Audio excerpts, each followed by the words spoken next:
Yeah, I've said it a few times. It's my favorite demographic. We've got a group of grandmas at the Boise gym, and Yeah. this isn't like a nice to have for them. This is like Rip says staving off death. That's part of it, but also part of it is Mhm. like, well, while I'm here, what am I going to be able to do? And when they see how profound the changes are and how drastically different and better their lives are after they become stronger, it becomes their job.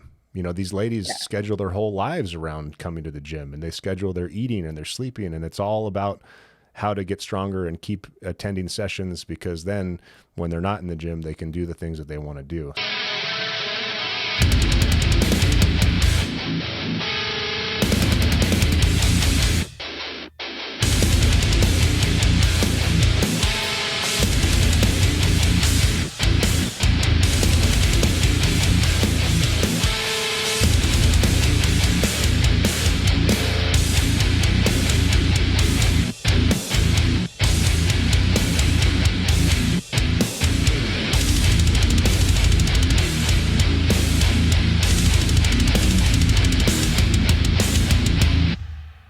Welcome Amanda Sheppard to the show. Amanda is a starting strength coach. She is the head coach at Starting Strength Beaverton. She worked under Jared Nesland in the collegiate strength and conditioning world before joining Starting Strength Gyms. And she just got nominated for Coach of the Year by her members. So, welcome, Coach of the Year. Thank you for having me. What, why did you win Coach of the Year? What To be exactly? honest, I think I'm as shocked as everybody else. I mean, honestly, I haven't been in this world long, as far as starting strength specifically goes, but I mean, I'd like to think I do a good job with my clients. So, had some good things to say, and everybody that got the email was like, "Oh, I voted," or sent. I had a couple online clients send in some videos too, I think so. Nice. Um, so yeah, I mean, like I said, I think I was as shocked as everybody else. Well, congratulations. I know Jen Thank you. Smith over there, the owner, loves you. I've seen you in action. I know your members love you.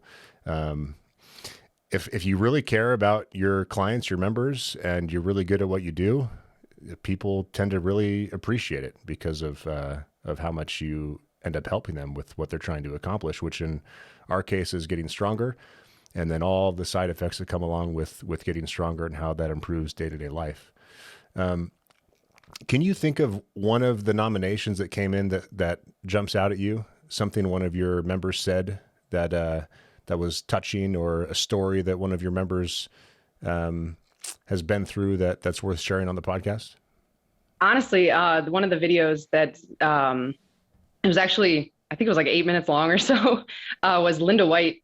She's an online client of mine, and she has been so cool to work with. I mean, her history, kind of in trying to get strong. If I remember correctly, I think she's 70, 71, and she's out of Minnesota, and she just had great things to say about just kind of the program itself. And then obviously our relationship has grown.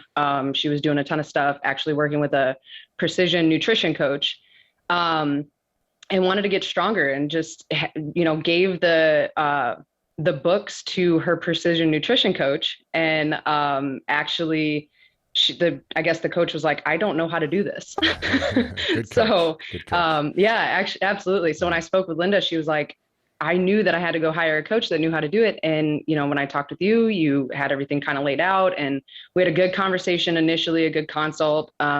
She does a lot of stuff. She's very active. She likes to kayak. She's always working in her yard. So the intensity level of her everyday life is, she has to stay strong for it. So, she went through all of her history, kind of aches and pains, and what has really improved with her, and just dialing in her form, and keeping the bar heavy when it needs to be. And then, like I said, she goes on a ton of different kayaking events and trips, and so kind of figuring out ways to keep her healthy and safe for that stuff, but also push the intensity. She is very close to pulling. I think she pulled like 193 or so off the ground, so she's real close. She's got a 15-kilo bar. So she's pretty close to pulling 200 off the ground. And I know she's itching for it. Wow. So that really stuck out to me. She's great to work with. What's her name? Linda White. Linda White. Welcome to the Starting Strength Beaverton Gym satellite location in St. Paul, Minnesota. So glad to have you here. So after listening to a podcast on the Starting Strength Network, I called and talked to Rebecca Skinner and told her that what my goals were. My number one goal is I need to stay strong because I do not want to go back on osteoporosis medicine. I have osteoporosis. I want to be strong to enjoy my favorite activity, sea kayaking. I love going out on Lake Superior. It's a lot of fun, but these boats are heavy. Number 3, I want to be strong so that I don't become a burden to my adult children. So Rebecca gave me the names of 3 coaches. I did a lot of online research, and I felt pretty good about Amanda. And so made an appointment to speak with her, and we had an interview on April 26th. On April 27th, I had my first workout sitting right in front of me on True Coach. The one thing is important is Amanda respects the age, but doesn't let the age be a stopping point. She has no hesitation to telling me to put additional weight on the bar. Hiring Amanda as my starting strength coach has definitely been one of my best moves for 2022. I think I've come a long way in my understanding of the mechanics, and actually am now helping a friend and letting them into my gym every so often. Her qualifications and all of the qualifications of the starting strength coaches is amazing, and the process that they have to do to go through to be certified, I respect that. She is a wonderful communicator, and you can understand clearly what she's asking of you. If something's a little confusing, you write back, ask a question, and you get a better answer. I can honestly say that in the 5 months that I have been working with Amanda, the body fat's gone down, but more importantly, the percent of muscle skeletal mass has gone up. Who says you can't create more muscle as you age? Not in my book. I think Amanda should definitely be the starting strength coach for 2022. She's got my vote. Go, Amanda. She sounds like a really cool lady. 70 plus, pulling 200, kayaking, got her nutrition dialed in. She's got an online coach, lifting barbells by herself. Is she lifting at home or at a commercial gym? She's in her garage. She calls it oh gosh, I'm gonna get this wrong. It's like LLAG. Like she always refers to it in her posts and in her I'm back at LLAG, and so she's got a great setup and everything that we possibly need to get her strong. So hell yeah, it's awesome. Well, good for her for knowing that that's the right solution for what she wants to do with life, and good for you for helping her out. She's been cool. How has it helped her? Has she shared that with you at all? Like what was her situation? What problem was she trying to solve? Yeah, honestly, she just wants to stay on the water. So in her video, she had all of her kayaks off to the side on her garage wall. And she's so funny when she comes back from a trip, she'll tell me like, we got to lift them out of the water and we got to get the kayaks up over our heads and onto people's cars. And I'm always the one running over and helping people do that and get them up, tight and everything. So she talks about the transition between making that easy. She redid her like a walkway at her house all by herself, like a brick walkway. And, so she'll tell me, hey, I ended up doing all this yesterday. So we'll see how things go. And, but she always brings a ton of energy she's lifting by herself. So to pull on her own discipline and her own energy level, and then give me a bunch of notes back on how it went. Her son's getting married here soon. And, so she's got a little bit of a busy weekend, I think at the beginning of November. So she knows, hey, I can give you 2 really good weeks. And then I got some people in town. So I gotta figure some stuff out. And I want to try to get a lift in before they come from the airport. So she's about as dialed in as I've ever known a client to be, as far as she knows how she feels, she knows her schedule. I mean, that in and of itself is great when you have a client that's just, here's what I got coming up, here's what I have to be ready for. It's just helpful. It's helpful to a coach that we make sure we want to push people and we want to get them strong, but we know that, as much as I love this and this is my passion, it's just a part of these people's lives, and we want to get them strong enough to be able to, sustain what they're doing. Hell yeah. Yeah, I've said it a few times. It's my favorite demographic. We've got a group of grandmas at the Boise gym, and Yeah. this isn't like a nice to have for them. This is like Rip says staving off death. That's part of it, but also part of it is like, well, while I'm here, what am I going to be able to do? And when they see how profound the changes are and how drastically different and better their lives are after they become stronger, it becomes their job. These ladies schedule their whole lives around coming to the gym, and they schedule their eating and their sleeping, and it's all about how to get stronger and keep attending sessions, because then when they're not in the gym, they can do the things that they want to do. So that's satisfying for me. Although you're more experienced than I am as a coach, because I've actually been hesitant about coaching kind of 70 plus people remotely, because I feel like I may not be able to see everything I need to see to prevent an issue from happening. And I'm just extra nervous and cautious with older trainees, just based on the fact that bones aren't as dense, ligaments aren't quite as elastic, that kind of thing, ligaments and tendons. Yeah. But yeah, so kudos to you. Thank you. How did she find you, by the way? I think she just looked up through she got in touch with Rebecca Skinner. So she went through and looked up just a coach that would work, looked at the profiles and read through. I'm fortunate to have past clients that have left really good reviews, and she just, Rebecca reached out and said, hey, I got this. I have a woman that this is what she does. She loves doing this, that, and the other, so many activities. So kind of figuring out how to navigate those waters of keeping her strong. And like I said, she had a really good story. So listening to her talk that first initial half hour, 45 minutes on the phone, just gathering all that information so that that pipeline works to get people matched up correctly. Nice. And are you taking on more online clients at the moment, or are you full? I am. Yeah, I'm still working towards. You still got a little bit more to my roster. I do, as far as like you said, with the experience of the older demographic, I actually have also a 75-year-old online who found this, and she's actually closer to me. She's down in Medford, or just past Medford, Oregon, a little further south. So she was actually just in the gym last week. She came up to at least get some in-person coaching, but she was great. Again, just getting how to start them slow and then get them to the right spot so that they're comfortable doing it on their own.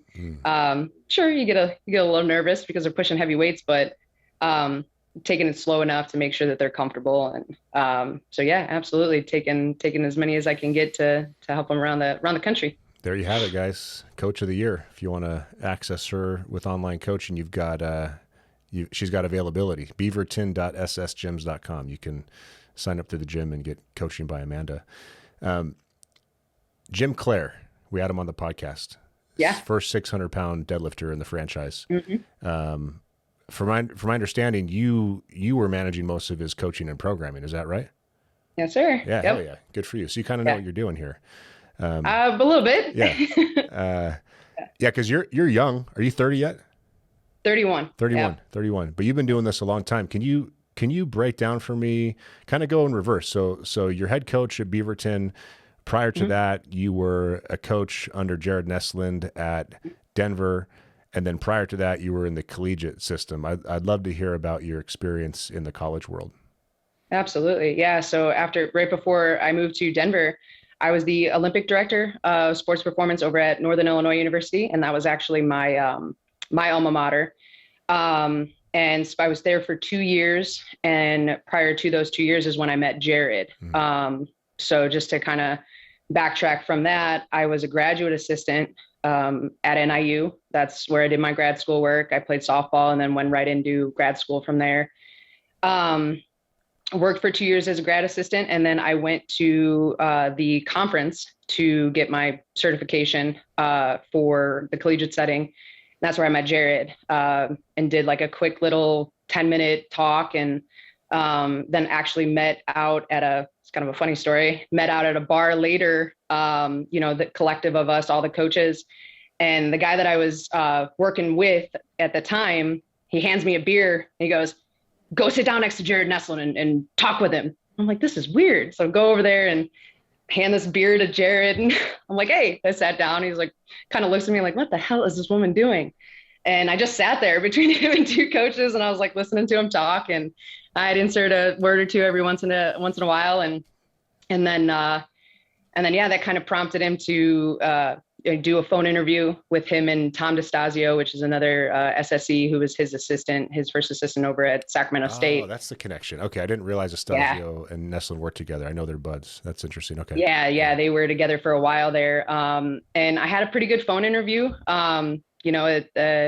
I think they said to the guy I was working with that, "Did you coach her through this?" And, so it was, I said some good things. And so they brought me on for an on-campus, and things went really well. So they offered me the job when I got home, and I was actually in between that and the Army in New York. And it was weird because I think I wanted it that with the other side of things, the United States military, it was, I could have done the science portion of it, but Jared was ready to give me a job to be a coach and have all these teams. I'm like, that's what I want to do. As much as I enjoy the science aspect, I want to get hands-on. I want to be with athletes. So I worked for him for 2 years, and he's the one that threw the books at me. He goes, "Buy these, read them now." So I spent the summer reading the books and tried it on myself. And then once I got on campus, Tom took me through, I think reluctantly, it's like, "Oh God, I got to coach another person," through this. And he, showed me how to put the bar in the right spot and bend over. And so I just, I'm like, God, why have I not been doing this for so long? And did that for 2 years. And then after I was his assistant for a couple of years, I went back to Northern Illinois. And that's when I got the position as the Olympic director over there for a couple of years. So a little long-winded on it. When you got the books, I'm guessing, you've been in athletics your whole life, so I imagine you'd already been lifting. Did you just do an LP at that point? And if so, what was that like? Absolutely. So going into, I trained as an athlete in college, up until this would have been 2013. And then my senior year, I actually had knee surgery, and I had athletic trainers and PTs tell me that I would never squat more than, 40% of what I was doing at the time. And, in college, my numbers were, low 200s. It's nothing exciting. And, I was like, no way, man. Like, I like this stuff. I want this to be my job. And you're telling me I'm never going to be able to do it again. It was a little upsetting, but I kept training. I was high bar and a little bit more Olympic lifting focused. I had a good coach that would help train me 6 days a week. We were doing like Olympic lifts and strength training. It was actually the first time I did like Texas method. Now that I look back at it, it was like, oh, he had me on Texas method. That's weird. I didn't really put two and two together. But then when I got the books, I was like, okay, let me just take it back and do an actual LP. And I think I was doing things a little bit wrong as far as grip and eye position and from what I was reading in the book. So Tom straightened me out, and then I just worked the rest of the LP up and started trying to program for myself after that, and live and you learn through some of those things. But it was exciting. I think I got up to like 270 for a triple, if I remember correctly, after that. And I was like, oh, okay, something's working. On your linear progression. Yeah. Yeah. So you went from being told, and I don't even know why medical professionals do this at this point.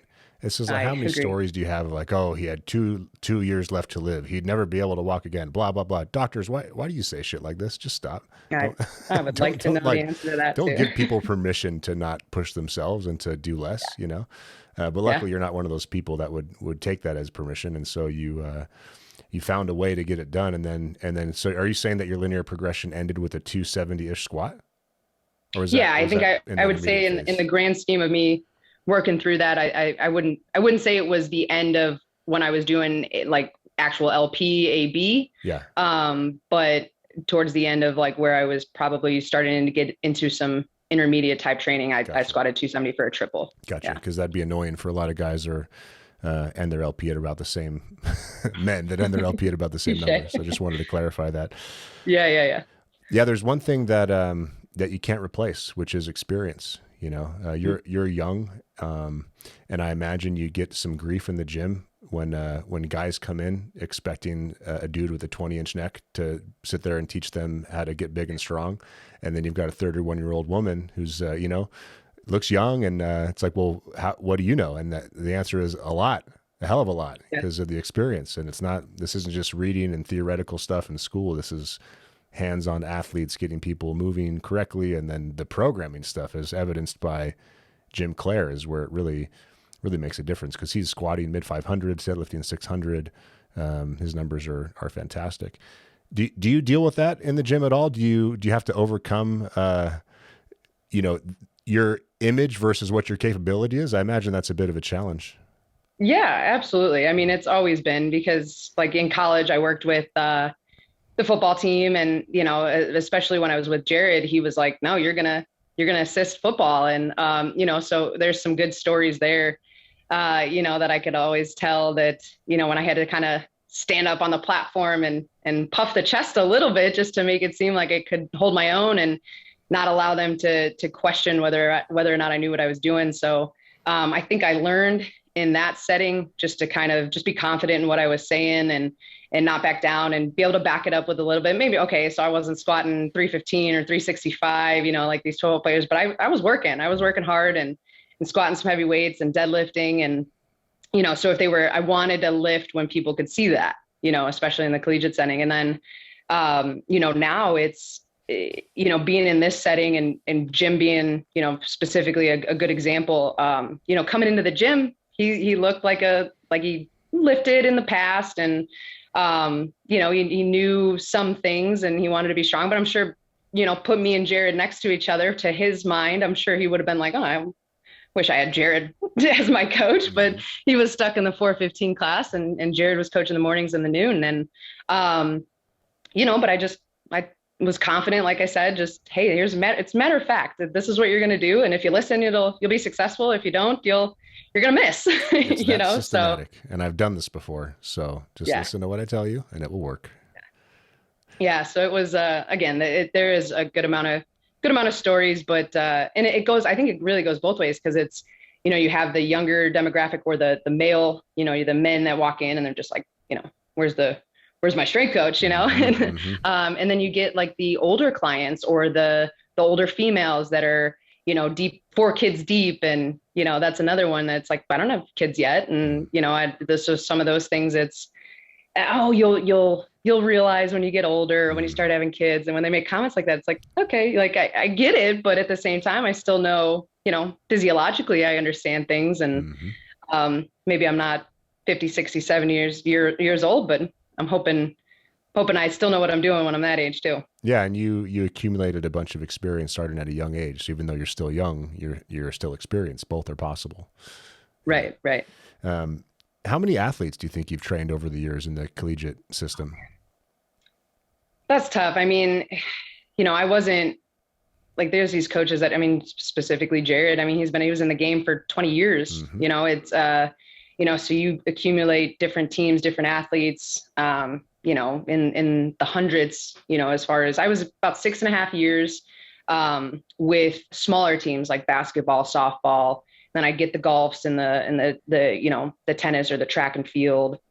But yeah, I was probably a good, approaching, the 1,000 mark or so, if I had to put a number on it. It's when when they're cycling through year after year, and, you're moving along from my grad school years to after, when I was Olympic, maybe not specifically my teams. Like I said, I worked with the football team, but I wasn't their head coach. I wasn't programming for them. And, so there's always changes you'd make when you think they would be your team. But yeah, I've accumulated a good chunk. Did you use starting strength style programming primarily in the collegiate world, or what was your approach like in general? Absolutely. After I read the books, and, Jared and Tom both, they were just like, listen, this is what we do. It's how we coach the lifts. And, there's nuance to it, because you're going to get the team coaches that sport coaches specifically that are like, I need this, I need this, I need this. And I don't want you doing, certain movements with them. So you have to defend it. But for the most part, I had a good couple of coaches that were like, do what you want, do what you need to do. They just need to be ready to play. Mm-hmm. And I was like, okay. And so I got away with it a little bit in the off season where I could run I would say it was a modified linear progression. I only had an hour with them. So I had to pair a lot. I had to, if I wanted to get eyes on the athletes, I had to pair some things that I normally wouldn't now, just to get some time to get around to all the athletes. Because very rarely was I working with an intern or anything. And even if I was working with an intern, they don't know what they're looking for. So, have 20 people in a room or something. Yeah, there was upwards of, I think like the softball team that I worked with was like 25. I was with rowers. There were close to 35 of them in the gym at a time. So I'm like constantly on my feet running around trying to see at least their last set of squats and progress them the way they needed to. And so, I guess programming for all these people. Absolutely. Damn. Absolutely. Yeah. Yeah. That's a hell of a job. It can be stressful for a new coach to manage 7 people in a group training session at a starting strength gym with 90 minutes. So 35 in an hour is a whole nother situation. Yeah. I think Jared and I really said that was the biggest thing coming into these gyms together, was that we were going to be able to handle the pressure a little bit, because it was almost like a vacation. Mm-hmm. Going from, 35 to 40 guys or whatever, down to 7-8 people. You're the one saying, who's ready? And you're pointing around like timers are going off and they're ready to get back underneath the bar. So that was a nice break. Yeah. Mm-hmm. Well, now you can just give that extra level of attention, lower quantity, Absolutely. Higher quality, right? Absolutely. Which is what these people are paying for. And 20-year-old kids that are freak athletes are pretty hard to screw up. You can just expose them to stress and then they'll grow. But 70-year-old grandmas in the gym need a little more of a cautious eye when it comes to making sure they're safe and making progress. Exactly. Yeah. What else did you notice about the differences between coaching in a collegiate setting versus coaching at a starting strength gym? Obviously, man, I thought I was an okay coach coming into the gym at Denver, still learning, still trying to gain as much information and knowledge as I could. But just realizing, like you said, college athletes are, it's so much easier because you could just show them how to do something. Hey, do it like this. And they just repeat it. It just looks like the way it's supposed to look. And when you have people that come in here and they have zero awareness of their body and how to put themselves in certain positions, it really tests you as a coach to find different ways to do things and say things. Because no matter how many times you say it, you're like, oh my God, they're just not getting it. Yeah, they might hear what you're saying, but they don't know how to translate that into physical movement. Yeah. Or they think they're doing it. They're like, aren't I doing what you're saying? Yeah, I am pointing my chest down. I am bending over. Yeah. So that was a big difference. Like I said, I grew a lot in that first year at Denver, just pushing myself out of that comfort zone and really, really trying to, elaborate on some of the cues that I had and how to get things across to people. Mm-hmm. So I'm fortunate to be where I'm at because it happened, relatively quickly, I guess, in the grand scheme of things, going from being like a level 2 or a staff coach, in the evening times to being able to put myself in a position to be an SSE and then be a head coach. So, you've come a long way very quickly. Congratulations. Yeah. So that's definitely a big difference. And I think I'm grateful for it because I think it's made me a better coach in the long run. I would imagine that trainees at a starting strength gym are probably easier to coach. Obviously not in the sense that, the movement, the ability to move is not quite as good as a collegiate athlete, but the desire, I'm guessing, is probably much greater because I've only coached a couple of student athletes. And I find it to be, it's usually not their main thing. They usually have other priorities. They usually don't, it's like their parents are paying for it. They'd rather be doing something else. They're tired from training. Their sport is their thing. Lifting weights is just kind of an annoyance. I'm assuming the level of buy-in is different for the members at the gym. Can you elaborate on that for me? Absolutely. I think that's, when they're paying for it, you have somebody who's hiring a professional to show them how to do things correctly so that they can get stronger, not get hurt, and feel better. When it's in the collegiate setting, they're required. The coach says, hey, you got to be here at this time. We have a meeting, then we have practice, then you have to lift, and then you got to go to study tables. So they're required to be there. And, I want to really give credit to the athletes that I worked with that loved being in the weight room. I mean, they made my job fun at that point because they saw the benefit of it. So I enjoyed coaching, those athletes that wanted to be there. But at the end of the day, that wasn't what they were getting paid to do. They were getting a scholarship to play a sport. So if the coach had the authority, and if it was going to be, hey, they're cooked after practice, we're not coming to lift, that's what was going to happen. So it's, you realize where you are on the pecking order, and strength coaches in the collegiate setting are always at the bottom. And I think you could ask any strength coach, current or that has left the industry, I guarantee you they feel the same way. It's, you work your ass off to try to get to a point where they respect you. And, these football coaches that are getting paid millions of dollars or whatever, $100,000 to be the strength coach, of a big team. But it's like, all right, just don't hurt them at that point. So that's a huge difference, because the client wants to be there. They see the benefit. You have their best interest at heart. Not that you don't as a college strength coach. It's just here they're trusting you with their investment, and you got to make it there. Yeah, you got to make it worth it for them. Yeah, my understanding of a collegiate strength in quotes job, strength coach's job is yell loudly, and then have people do a bunch of silly balance and agility related stuff, which I think is silly, just based on my own experience with it as an athlete, and based on my understanding of how the stress recovery adaptation process works. This is not a loaded question, I'm asking you in earnest. Is there any validity to the functional training stuff that you can see? Do you have any experience with the functional training stuff? Have you used it on any athletes? Have you compared your athletes to athletes that have done exclusively functional training? I would love just to hear your point of view of someone that's been in the thick of it versus my point of view, where I kind of have a general impression based on being on the outside.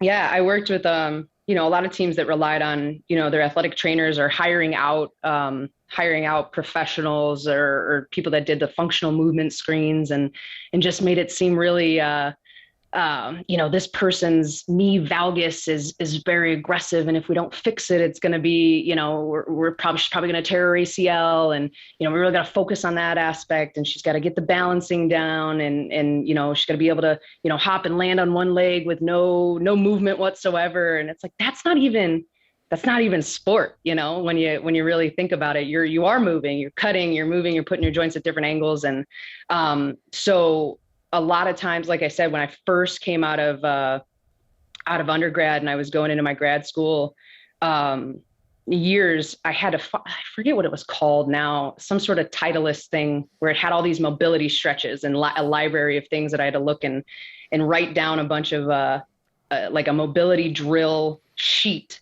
of things that the golfers that I worked with had to do in order to improve their swing. And I'm like, okay, so I went to town. Like, I'm like, all right, let's try this one. Let's try this one. And, so when people ask me now in the gym, they're like, what mobility things should I do? Or what stretching should I do? And I'm like, nothing.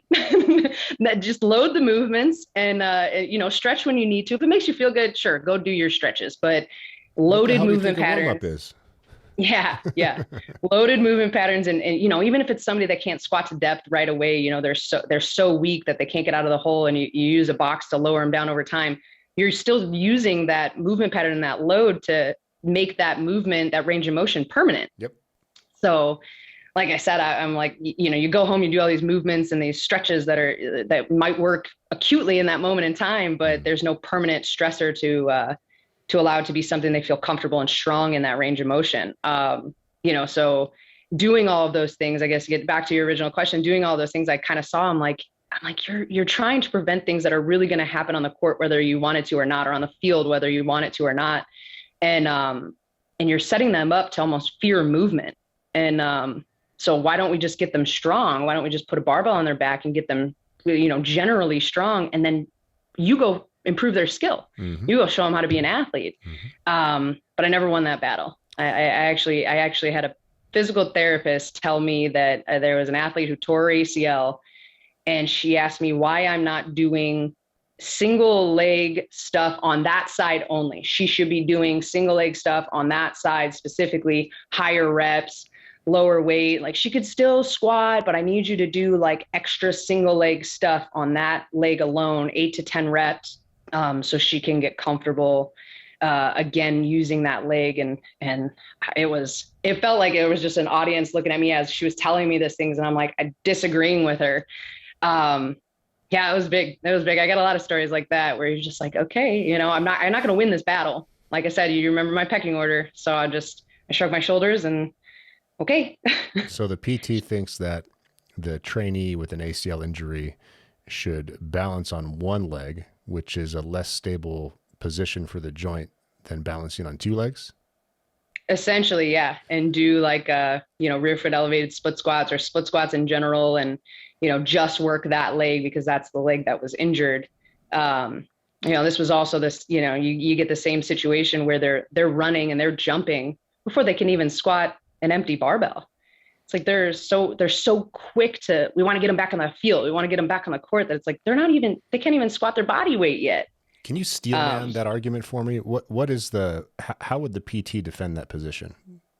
Do you know? Well, I think to be honest with you, I think they're relying on the return to play. It's how quickly can we get them through this return to play protocol? And they have these little stages that are, when you look back at it, it's arbitrary where you're like, in 2 weeks removed from surgery, they should be here. 4 weeks, they should be here. 6 weeks, they should be here. And now if they're not there, what's wrong? Why isn't it happening? So they get them from being able to walk to being able to jump to being able to run in long distances.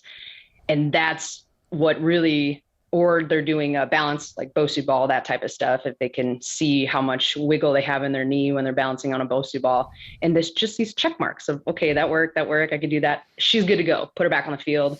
Get her back on the court, get her back in the boat, whatever it was. So just to be clear, it's complicated. There's a process, and there's an expert with a checklist on a clipboard. Seems pretty like official to me, Yeah. So if the and they had the letters after the name, the PT and the ATC and all those things that they're just like, oh, we're gonna, let's not listen to the person who's studied anatomy and the physiology of the body and all that stuff. Let's just they got those certifications. Yeah. Bizarre. So what percentage of coaches in the college world do you think know how to make people stronger? Because I think part of the problem here is when it comes to people that are into functional training is that they don't actually know what strength is. They probably couldn't define it, and they probably don't know how to put someone through a program that actually makes them demonstrably, measurably stronger. If you had to guess based on the people you interacted with throughout your career in the college world, what percentage of these people know how to actually make people stronger, like you and Jared Neslin and Tom Pistasio? Yeah, I mean, the percentage is definitely low. I mean, you're not going more than, the grand scheme of college athletics, and there might be some at lower level, like Division II, Division III, that are actually probably doing things more correct because the people that want to go to the gym at that point or want to go to the weight room at that point, they're not required to, so they show up, if they want to, and so they could probably train them a little better. So I guess, I don't know, maybe 2-3% of people that I've met where I'll tell you the way you could decide if they want to strength train, they are leaving the profession. I see. They know, they see their value, and that's great. Cause I've met a good chunk of guys and it's definitely more male. I don't even think I now know, I know more women strength coaches now being in Starting Strength gyms than I did as a strength coach in the collegiate setting. But they're seeing their worth and they're realizing where the industry is headed. So they're getting out. So if they were a former strength coach, they're in tactical, or they're in like more of a personal setting, now because they can hopefully bring intelligent programming decisions to other people. Seems like the university has turned into the place that you go if you are comfortable being disconnected from reality, whether that's, making someone stronger or your understanding of the way society or economics work. It seems like an awfully abysmal place when it comes to actually learning practical skills that that are useful in the real world, which is disappointing. Did you ever have the chance to compare your athletes to athletes that were not going through a strength training program to determine injury rates, performance on the field, that kind of stuff?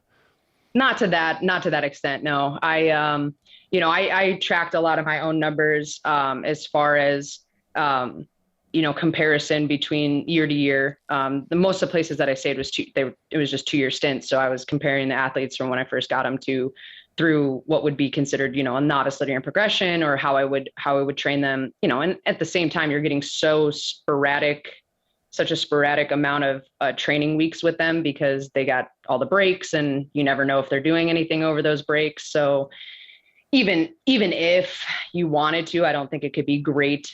There can't be great validity to it. Yeah. It's not a clean experiment. Yeah, it's not. But so a lot of times, like, one of the things that I've actually been trying to pull on to show, because I'm getting a lot of women interested, saying, I want to lift weights, but I don't want to get bulky. I don't want to get, how do I prevent that? Or I don't want to gain weight. And, so I want to bring a lot of the experience from the athletes that I trained that were good training athletes, and show the changes in their body weight or lack thereof as they got stronger. I am hoping to, have enough to put together to kind of write something up about it, just to show people that these are the athletes that respond, that you could do anything. You do anything with them and they're going to respond, they're going to get stronger. So you would assume that maybe they would put on, a ton of weight, specifically women, the female athletes, that they would get, if I lift weights, I'm going to get huge, thing was true, that it would be apparent in very well, like, high responding type athletes at the division 1 level. And that just wasn't the case. Their body weight would stay steady, and sure, maybe they weren't high end nutritionally, but for the most part, but they were, they had the cafeteria and all that to pull on, and they were still getting stronger and not putting on a ton of body weight. So it's an interesting perspective. In my world, it's weird to imagine that myth is still pervasive, but I know that it is. And as I was walking around the conference at the Wichita Falls Athletic Club weekend before last, I was looking at the women in attendance, thinking to myself, man, we need to just pull all these women aside and do some kind of a commercial, because it's like, they're all toned, sure, and fit looking. No one's bulky. Shelly's got some traps, but she's doing this shit all day with the snatch, right? So that makes sense. But yeah. Other than that, it's like, Ina Koppel, the gal that works for Luke over in Cincinnati, just nothing but slim, great looking women that are not bulky and are strong as hell. So one day we'll kill this myth. It'll just take us some time. Oh man, I hope. It's been such an uphill battle. I try to put it out there, but I'm not petite by any means. So I think sometimes you get women that look at me, and I've caught it a couple of times where they go to say, well, I don't want to look like you. It's almost like they're going to say you. And it's like, oh, well, I could take that as a compliment. Yeah, I work hard to put on some muscle mass, but good luck, because I've been working for a real long time to kind of try to put on some muscle mass. So it's not gonna happen overnight. It's not gonna happen overnight. Yeah. Can you think of some success stories?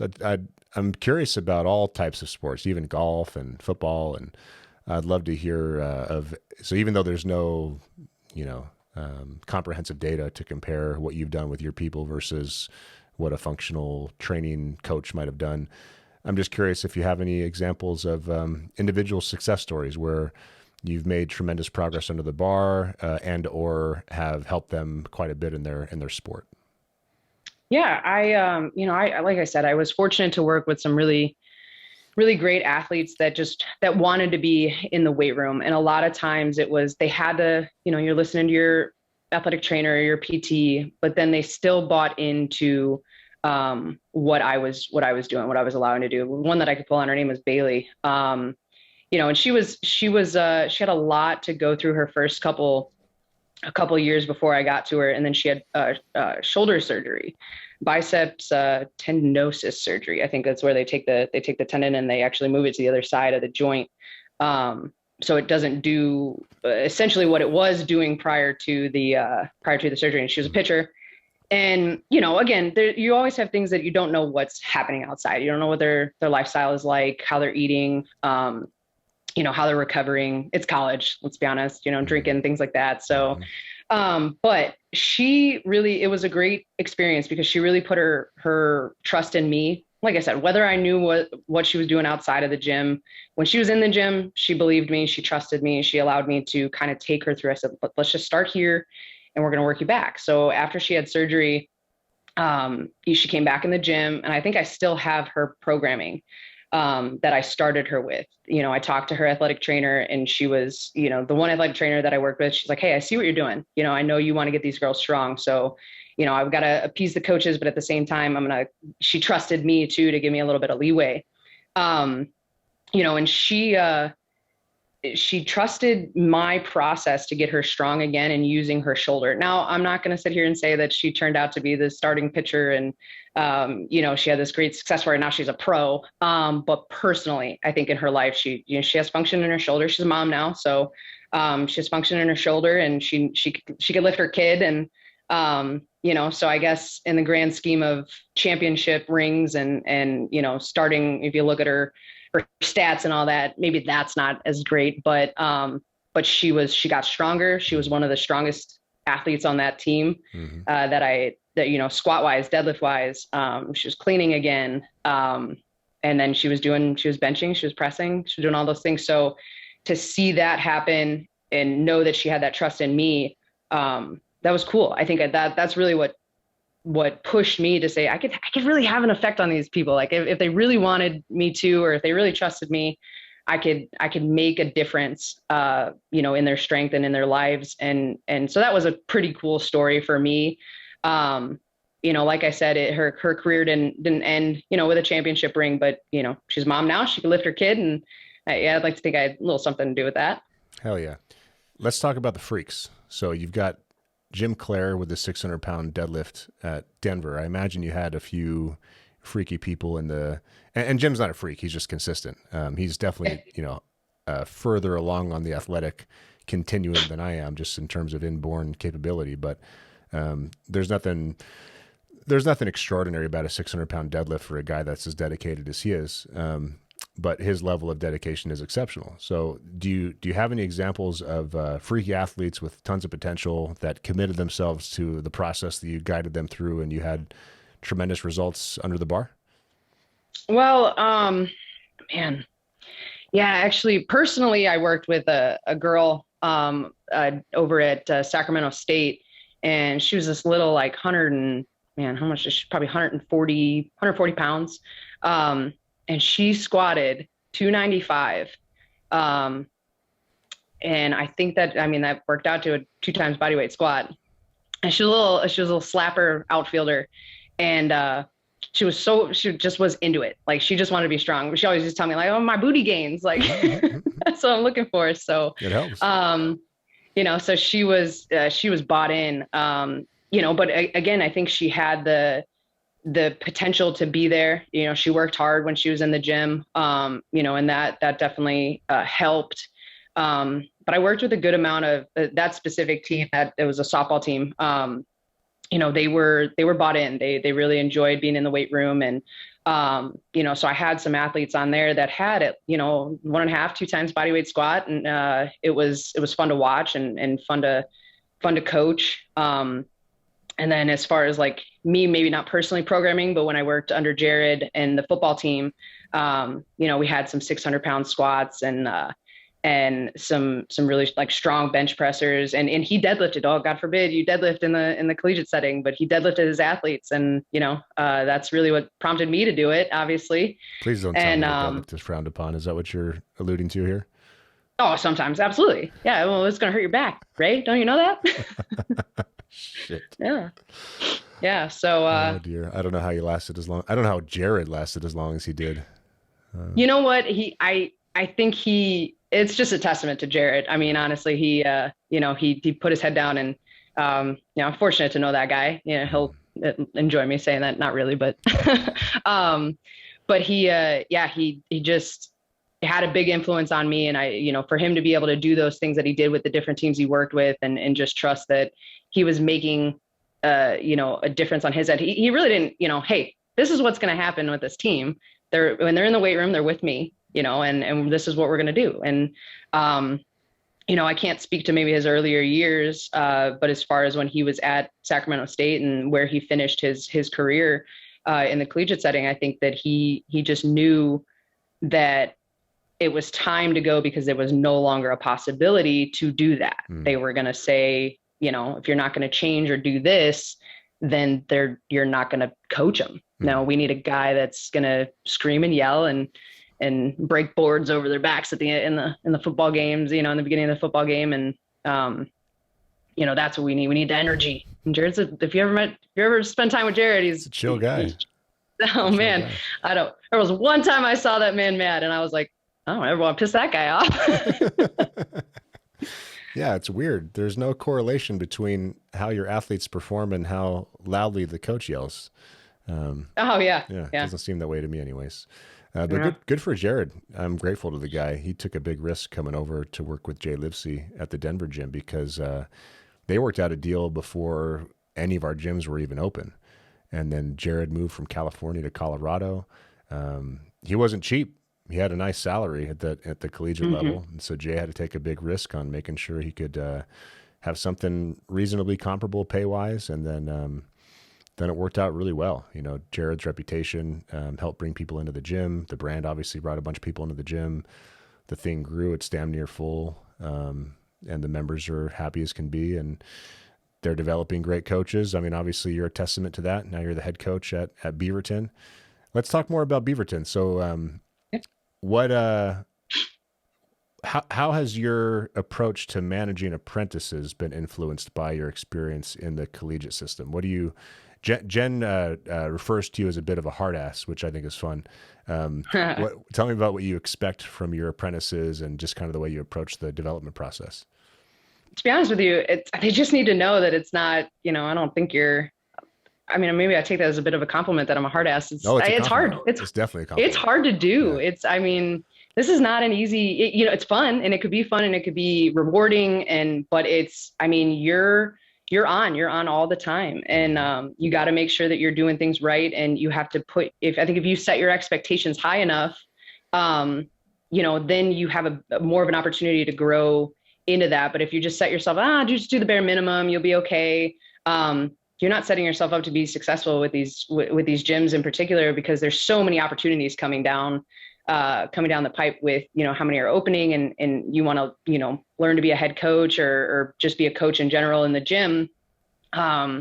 It's time and effort. And, I think about programming and I think about different clients, even when I'm not in the gym, and this is a lot on life. Sure. It's, you're constantly, you're falling asleep and you're like, oh shit, I probably should have done that. And they're programming. I got to remember to make that adjustment in my head so that I can, make things feel good for that person. You have to be obsessed. You have to give a shit. Yeah. You have to really care. Yeah. Yeah, you really do. And you find what you should, I think, give a shit about. You realize like give and take a little bit so that you don't drive yourself nuts. But at the same time, but you're listening to what they want, understanding their goals and make sure that you're leading them correctly to that. So I guess from that standpoint, just my expectations for apprentices in general, I need to know if you're really invested in this, because if you're not, I don't want to waste my time. Yeah. It's an investment, isn't it? Yeah. Putting forth that effort to really show you the things that I've been fortunate enough to learn and try to expedite that process of you becoming a coach, because you could do it. There's coaches out there now that, some of the examples in the gyms that they've gone from being an apprentice to being a staff coach to being a head coach. And if you do that and you put the work in, you can be in that position. But if you're not going to put the work in, or if it's going to take you a little bit longer, just know that you're just making that process harder for yourself. So if I could set those expectations initially, I think it's helpful. Then you just know you weed out who's really worth it, I guess to say. Yeah, that's the way to put it. Absolutely. What's your coaching staff look like at the moment? So we actually have Adam Oliver from who will be at Starting Strength Indianapolis. Mm-hmm. I know Adam. Yep. So he's doing our evening classes now. So during the interim till Indianapolis is open, And we just got 2 new apprentices on staff. So I'm hoping to be able to, like I said, set those expectations and say, hey, there's opportunity here and it's coming quickly. So if you can put yourself in a position to understand what the model is and learn and grow, if you could show me that you could do this correctly, there's opportunity within this gym and within the system of like Jen and Derek themselves and the Northwest, then you're setting yourself up for success. Yeah. Jen and Derek are going to open a second gym. So plenty of room even in the Pacific Northwest. So are you full then? Are you taking on apprentices?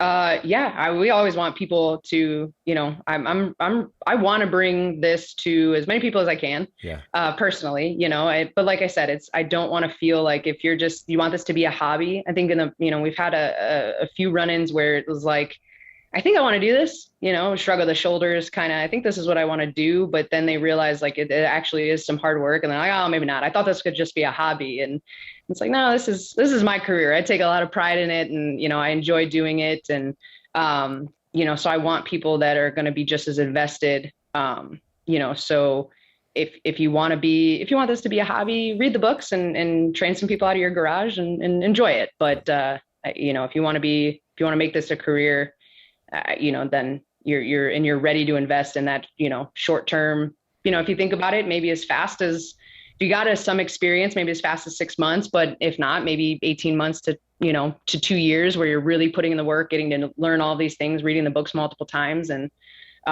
working with clients for an extended period of time. So you learn how to program, then yeah, I think that's a good timeline to tell people and let them know that this is what it's going to take.